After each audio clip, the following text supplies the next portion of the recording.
श्री शिवाय नमस्तुभ्यम। हर हर महादेव। दोस्तों आज का वीडियो बहुत ही खास होने वाला है क्योंकि 7 सितंबर 2024 के दिन यहां पर भाद्रपद महीने का शनिवार होगा। चतुर्थी तिथि पड़ रही है, इसीलिए दोस्तों इस दिन का महत्व बहुत ही ज्यादा बड़ा होता है और इस दिन आप लोगों को एक दीपक और एक चुटकी काला तिल वाला उपाय जरूर करना चाहिए, जो कि पंडित जी ने अपनी अभी की ही कथा में यहां पर बताया हुआ है। तो दोस्तों इस उपाय को आपको कैसे करना है, कब करना है, कहां पर करना है और उपाय को करते समय आपको किन किन बातों का ध्यान रखना है, ये सारी जानकारी हम आपको इस वीडियो में देंगे। तो चलिए दोस्तों उपाय को शुरू करते हैं। देखिए, यह दिन इतना खास होता है, इतना महत्वपूर्ण होता है। देखा गया है कभी कभी बड़े बड़े पूजा पाठ अनुष्ठान से जो मनोकामना पूर्ण नहीं होती है, वह भाद्रपद शनिवार चतुर्थी तिथि के दिन एक छोटे से उपाय करने से ही आपकी मनोकामना पूर्ण हो जाती है।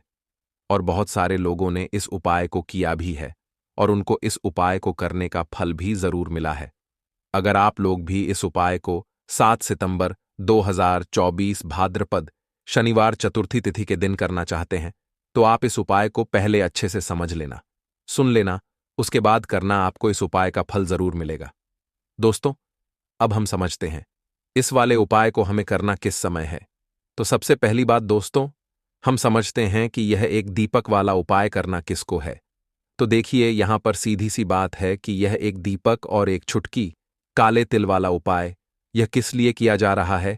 यह मनोकामना को पूर्ण करने के लिए किया जा रहा है, या आपके जीवन में जो दुख और परेशानियां हैं उनको दूर करने के लिए किया जा रहा है, या आपका कोई बड़ा काम है जो कि नहीं हो पा रहा है, आप उसके लिए इस उपाय को कर सकते हो। तो सीधी सी बात यह है कि आप अपनी किसी भी प्रकार की मनोकामना के लिए इस वाले उपाय को कर सकते हो।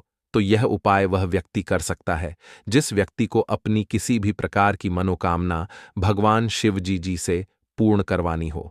और अगर कोई भी माताएं बहनें जो है अपने घर की सुख और शांति के लिए, घर में धन समृद्धि को बढ़ाने के लिए वाला उपाय करना चाहती हैं, तो घर की जो बड़ी माताएं बहनें होंगी वह इस एक दीपक वाला उपाय को विशेष रूप से करें, क्योंकि माताएं बहनें घर की लक्ष्मी होती हैं और जब घर की लक्ष्मी कोई विशेष उपाय करती है तो उसका फल ही बहुत जल्दी मिल जाता है और बहुत बड़ा होकर मिलता है।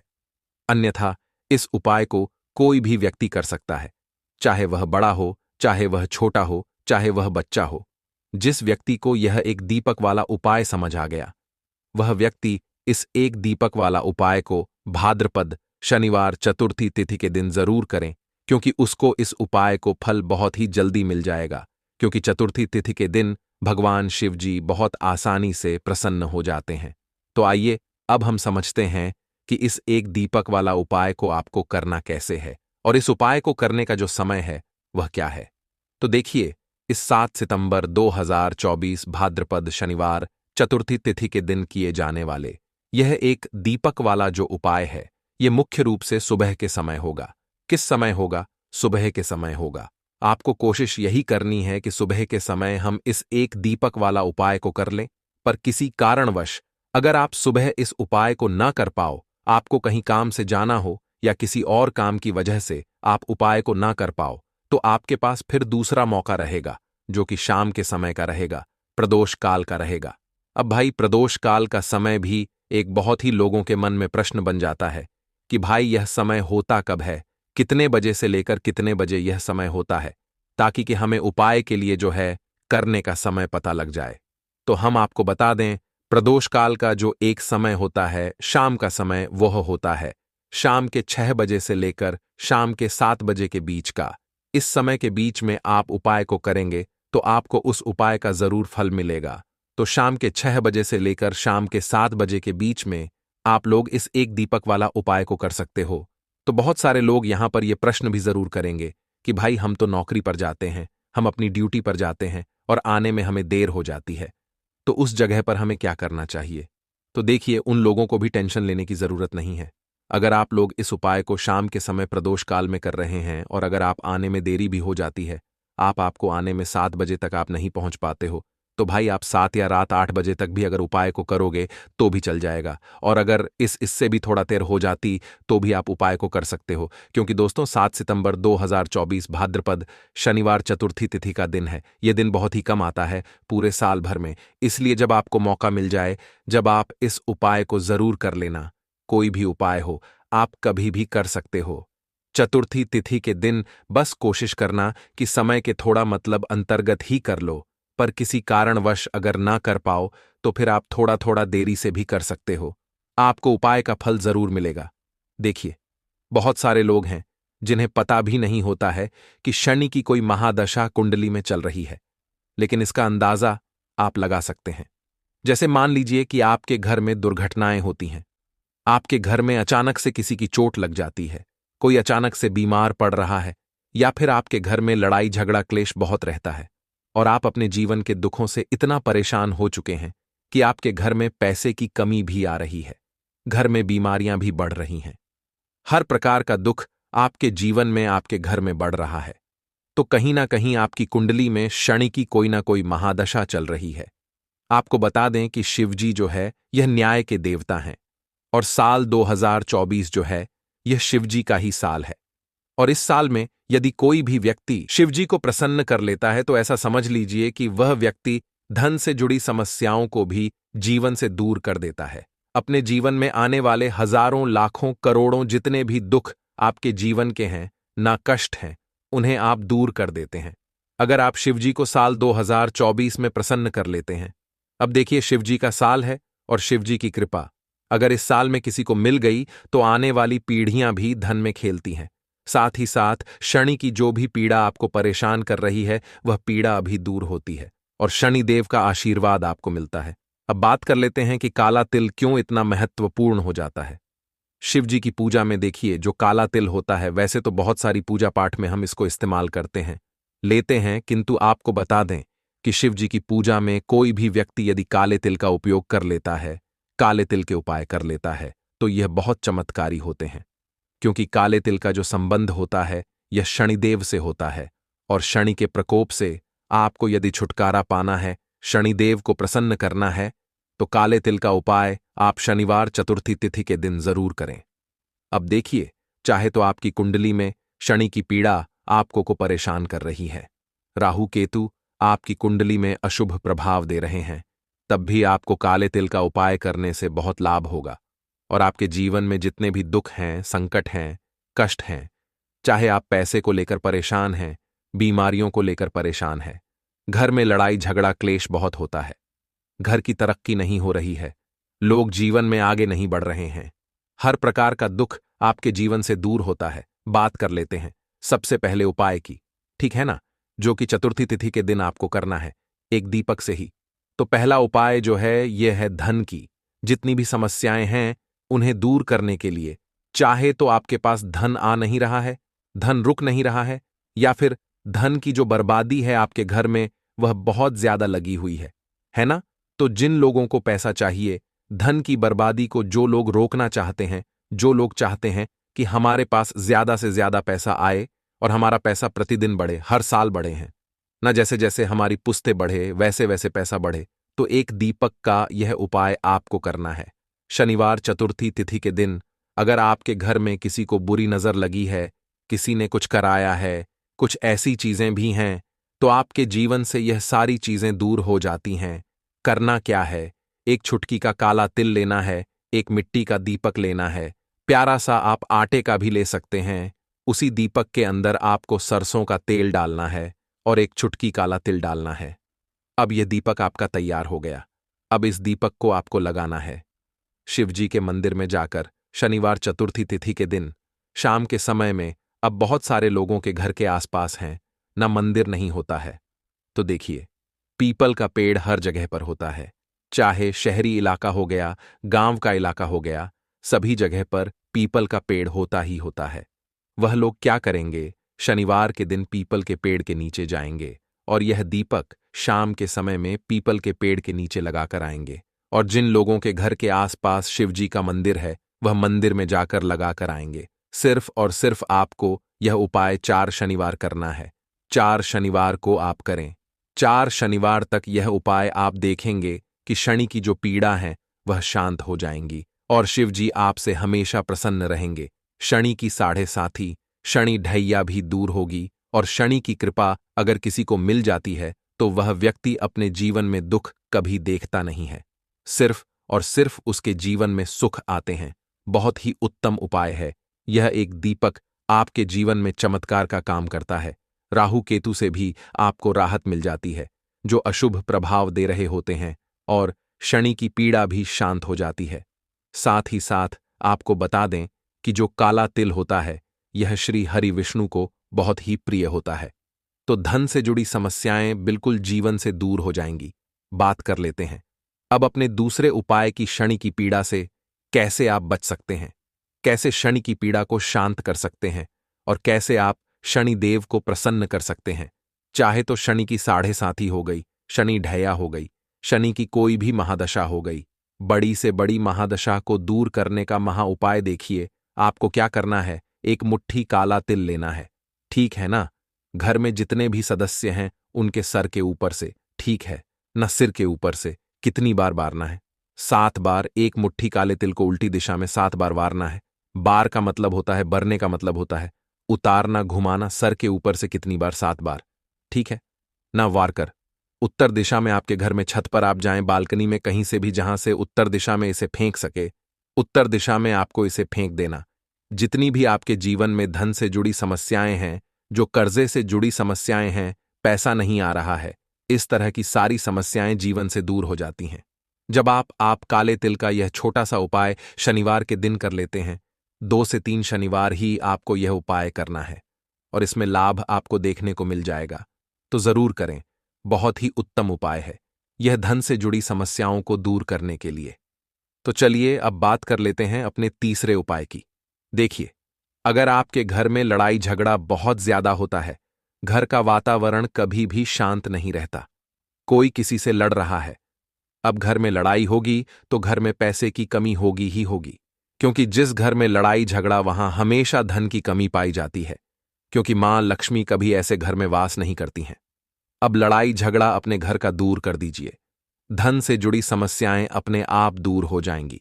करना क्या है आपको यहां पर तिल का ही उपाय करना है। आपको यहां पर लेना है 2 चुटकी काला तिल, ठीक है ना, और थोड़ा सा यहां पर आपको लेना है कच्चा दूध।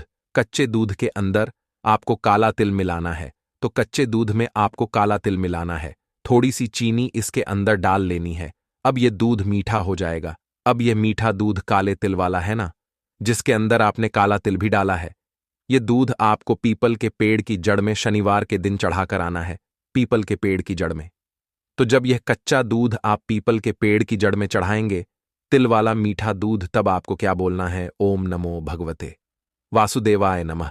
क्योंकि पीपल के पेड़ में किसी एक देवी देवता का वास नहीं होता, श्री हरि विष्णु, माता लक्ष्मी है ना, और भी बहुत सारे देवी देवताओं का वास पीपल के पेड़ में होता है। हमारे पितरों का वास भी पीपल के पेड़ में माना जाता है। तो पीपल के पेड़ में आपको यह दूध चढ़ाना है और यह दूध वाला उपाय आपको कम से कम 3 से 4 शनिवार करना है। देखिए, जब भी आप यह उपाय करते हैं ना, आपके घर में लड़ाई झगड़ा, धन से जड़ समस्याएं बिल्कुल दूर हो जाती हैं। तो जो लोग धन को लेकर बहुत ज्यादा परेशान हैं, 1-1 रुपए को परेशान है, वह तो यह उपाय शनिवार के दिन जरूर करें। तो देखिए, शनिदेव की कृपा कुछ ऐसी होती है कि जब यह किसी व्यक्ति से रुष्ट हो जाते हैं तो व्यक्ति का जीवन पूरी तरह से दुखों से घिर जाता है। लेकिन यदि कोई व्यक्ति शनिदेव को प्रसन्न कर ले ना, तो उसके जीवन में किसी चीज की कमी नहीं रहती है। दोस्तों, आज की वीडियो में बस इतना ही। मिलते हैं अगली वीडियो में। धन्यवाद। प्रिय बंधुओं, 7 सितंबर गणेश चतुर्थी के दिन भूल कर भी मत करना। यह 3 कम, वरना पूरा घर हो जाएगा, बर्बाद घर में छा जाएगी। कंगाली जी हां, आज के इस वीडियो में हम आपको बताएंगे वो 3 गलतियां जो गणेश चतुर्थी के दिन भूल कर भी नहीं करनी चाहिए, वरना आपके घर में दरिद्रता आ सकती है। तो दोस्तों, वीडियो को अंत तक जरूर देखें ताकि आप इन गलतियों से बच सकें और भगवान गणेश की कृपा आप पर बनी रहे। चलिए शुरू करते हैं दोस्तों। गणेश चतुर्थी का पर्व हम धूमधाम से मनाते हैं, और मनाया भी क्यों ना जाए। क्योंकि गणपति बाप्पा को कहा गया है कि विघ्नों को हरने वाले, कष्टों को हरने वाले और सुख को लाने वाले श्री गणेश जी हैं और इनका आगमन होने जा रहा है। इनका आगमन भक्तों के लिए अति उत्तम, अति शुभ होता है। ऐसी मान्यता शास्त्रों में कि यदि घर में किसी प्रकार की समस्या है या फिर किसी मनोकामना की पूर्ति के लिए आप गणेश स्थापना करते हैं, पूजन करते हैं, तो निश्चित रूप से वह कामना गणेश जी पूर्ण करते हैं। शास्त्रों की मान्यता ऐसी है कि भाद्रपद की चतुर्थी को गणेश जी को लाया जाता है और अनंत चतुर्दशी को इनका विसर्जन किया जाता है। इस बीच की तिथियों में गणेश जी की पूजा आराधना बड़ी धूमधाम से की जाती है।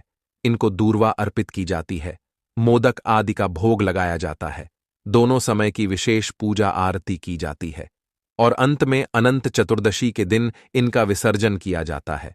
शास्त्रों में ऐसी मान्यता है कि गणेश जी को अपने घर में लाकर विधिवत उनका पूजन और सेवा करने से हमारी मनोकामनाएं पूर्ण होती हैं। तो विद्या बुद्धि के दाता श्री गणेश जी का आगमन होने जा रहा है। दोस्तों, इनको लाने का जो विशेष समय होता है या फिर इनको स्थापित करने का विशेष समय होता है, वह दोपहर का समय होता है।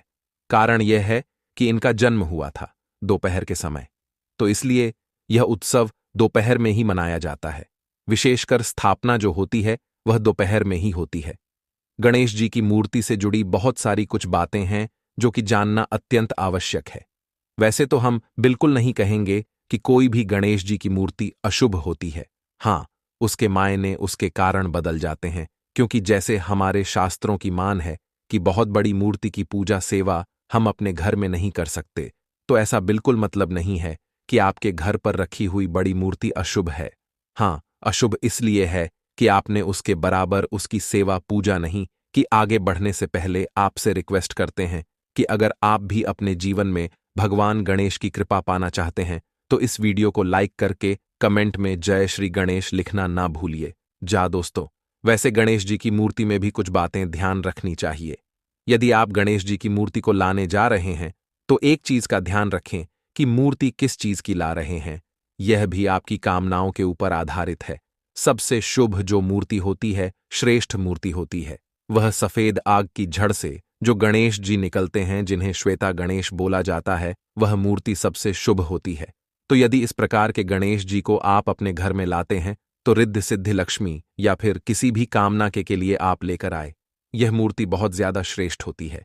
लेकिन यह मूर्ति बहुत कम प्राप्त होती है, क्योंकि जब आंख का पौधा काफी पुराना हो जाता है तब उसकी झड़ से गणेश जी की आकृति निकलती है और यह आकृति काफी शुभ होती है। कहा जाता है कि धन के स्थान पर यदि इनको स्थापित कर दिया जाए तो जीवन में चाहे कितनी भी पीढ़ी दर पीढ़ी आपकी जो संतानें हैं वह बढ़ती चली जाए, लेकिन उनको धन की कमी कभी नहीं होती है।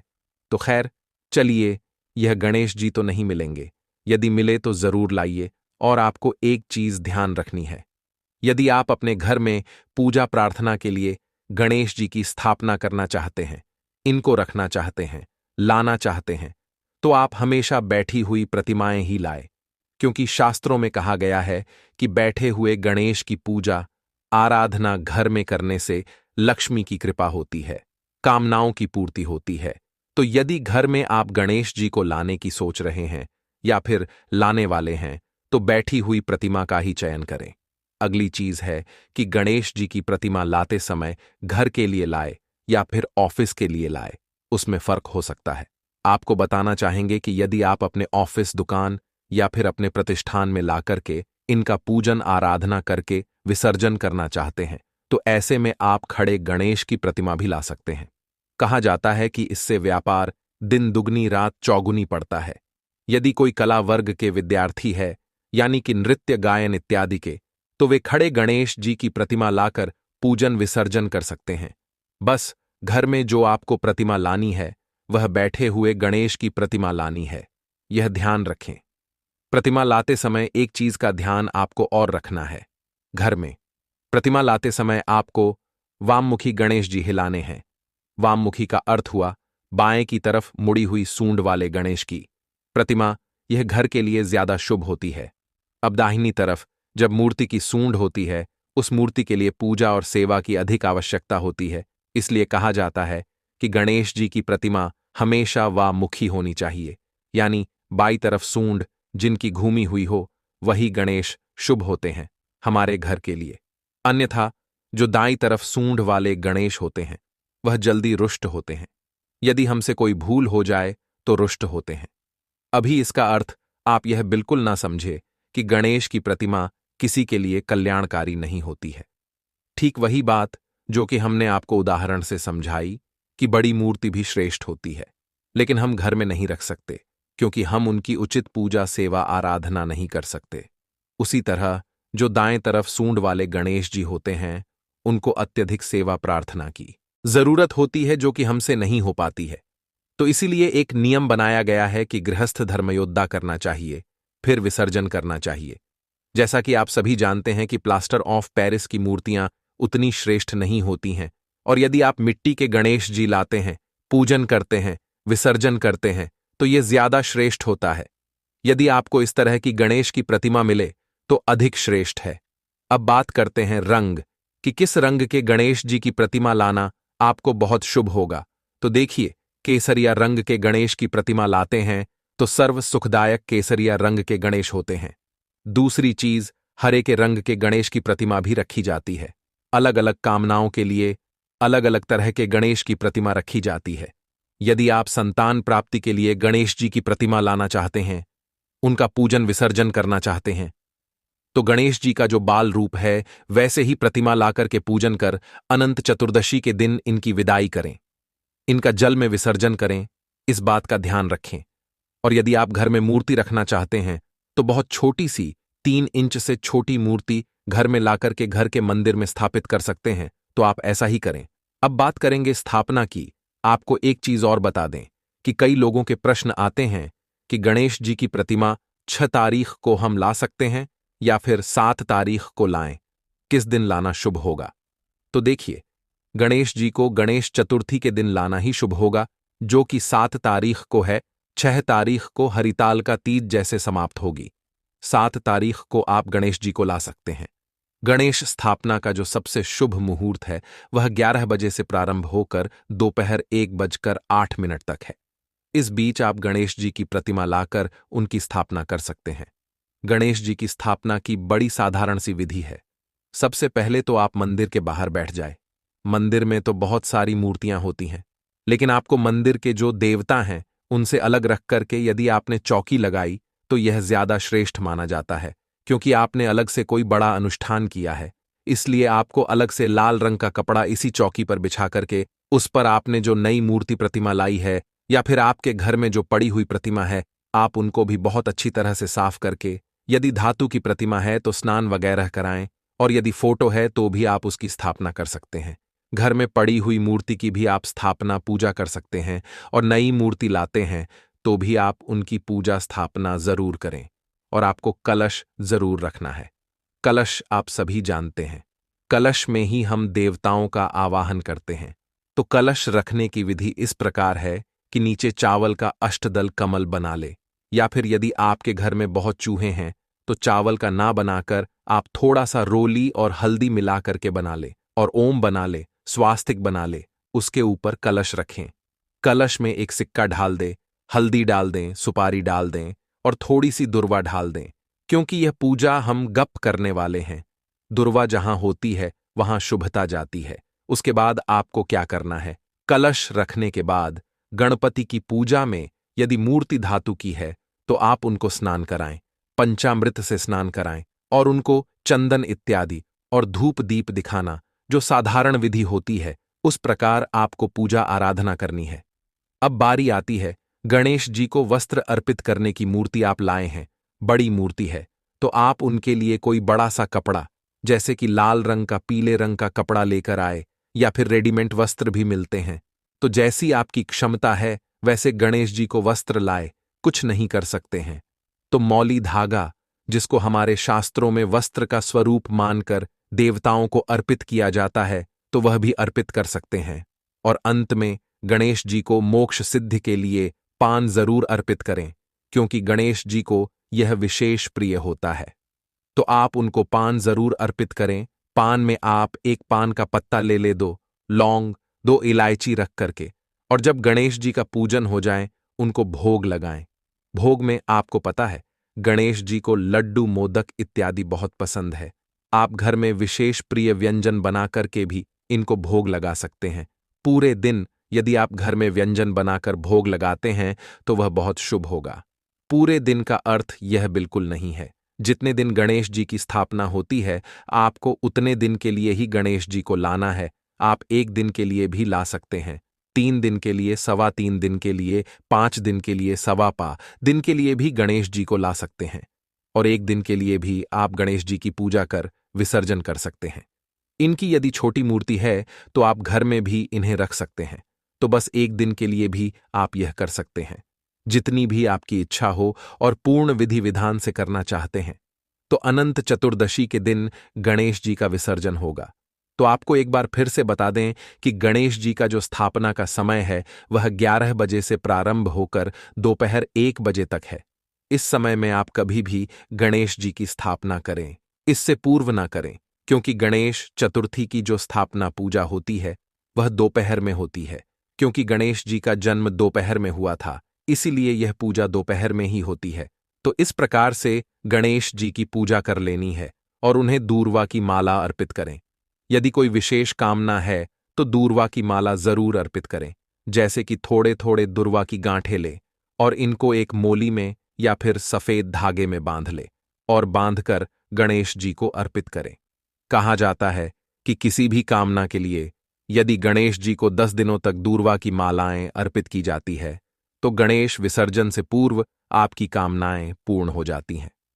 बच्चे का मन यदि पढ़ाई में नहीं लगता तो रोज गणेश जी को भोग स्वरूप हरी से इलायची चढ़ाएं और हरी इलायची चढ़ाकर अपने बच्चे को प्रतिदिन चाय में, दूध में, किसी भी चीज में डालकर खिलाएं। इससे बच्चा कुशाग्र बुद्धि का होता है। दूसरी चीज है कि प्रसाद जब भगवान को अर्पित करें तो घर के लोगों को भी प्रसाद बांटें। अगली चीज यह भी है कि आप गणेश अथर्व शीर्ष का पाठ करें। यदि बच्चे का दिमाग पढ़ाई में कम लगता है, इधर उधर ज्यादा लगता है, तो ऐसे बच्चे से गणेश अथर्व शीर्ष का पाठ कराएं नहीं करा सकते। तो घर में सुबह सुबह गणेश जी के मंत्र, गणेश जी की आरती, गणेश अथर्व शीर्ष इत्यादि मोबाइल में या किसी चीज में चलाकर छोड़ दे। पूरे परिवार में एक भक्तिमय माहौल 10 दिनों तक बना रहना चाहिए। और आप यह नहीं कर सकते हैं तो कम से कम एक दिन तो आपको इसका पालन करना ही चाहिए। अगली चीज बता दें कि आपको गणेश जी की पूजा कर विसर्जन करने से पूर्व एक चीज और करनी है कि आपको ढेर सारी इलायची अर्पित करनी है। यदि आपके कोई कार्य नहीं बन रहे हैं तो आपको कम से कम 21 या 51 इतनी इलायची गणेश जी को अर्पित करके अपने पास रख लेनी चाहिए। जब आप किसी जरूरी काम के लिए जाते हैं तो इस इलायची को अपने पर्स में ढाल लें और बच्चे का मन पढ़ाई में नहीं लगता है या फिर कभी कभी बच्चे हमारा कहना नहीं मानते तो ऐसी स्थिति में उसी इलायची को बच्चे को प्रतिदिन खाने को दें। ऐसा करने से बच्चे की बुद्धि सुधरती है और बच्चे का सही बौद्धिक विकास होने लगता है। इस तरह के कार्य आपको करने चाहिए। बाद में आपको गणेश जी की आरती परिवार के साथ करनी चाहिए। तो उम्मीद करते हैं कि हमने सारी विधियां और सारी बातें जो आपको जाननी आवश्यक थीं वह सब कुछ बताया। और एक बार फिर आपको बता देते हैं कि गणेश चतुर्थी का पर्व इस वर्ष 7 तारीख को मनाया जाएगा, 7 सितंबर को। और एक महत्वपूर्ण चीज आपको बता दें कि गणेश चतुर्थी को चांद बिल्कुल भी नहीं देखा जाता। इस बात का ध्यान रखें। चांद क्यों नहीं देखा जाता है? चांद इसीलिए नहीं देखा जाता है क्योंकि मान्यता है कि आज के दिन सभी देवी देवता गणेश जी को बहुत सारे भोग प्रसाद व्यंजन खिलाते हैं। इससे गणेश जी का पेट काफी फूल गया और गणेश जी को चलने में परेशानी हो रही थी। और चंद्रमा ने यह देखकर के गणेश जी का उपहास उठाया। गणेश जी का उपहास उठाया जाने पर माता पार्वती अत्यंत क्रोधित हो गई और उन्होंने चंद्रमा को श्राप दिया कि आज के दिन तुम्हारा दर्शन करने पर मानव पर कलंक लगेगा। और आप तो जानते ही हैं, इस कलंक से श्री कृष्ण भी नहीं बचे थे। इसलिए इस दिन चंद्र दर्शन से बचे, चांद के दर्शन से बिल्कुल बचे। किसी भी स्थिति में इस दिन चांद के दर्शन हो जाए तो निश्चित रूप से कलंक लगता है। जब श्री कृष्ण भी इस कलंक से नहीं बचे तो हम तो मानव हैं। तो इस बात का ध्यान रखें। वही दोस्तों, इस दिन आपको गणेश चतुर्थी की कथा जरूर सुननी चाहिए। तो दोस्तों, गणेश चतुर्थी की कथा हमारे चैनल पर अपलोड हो जाएगी। आप लोग जरूर देखिएगा, अच्छे से सुनिएगा। तो इस वीडियो में बस इतना ही, हम मिलेंगे किसी नहीं और खास जानकारी के साथ। धन्यवाद।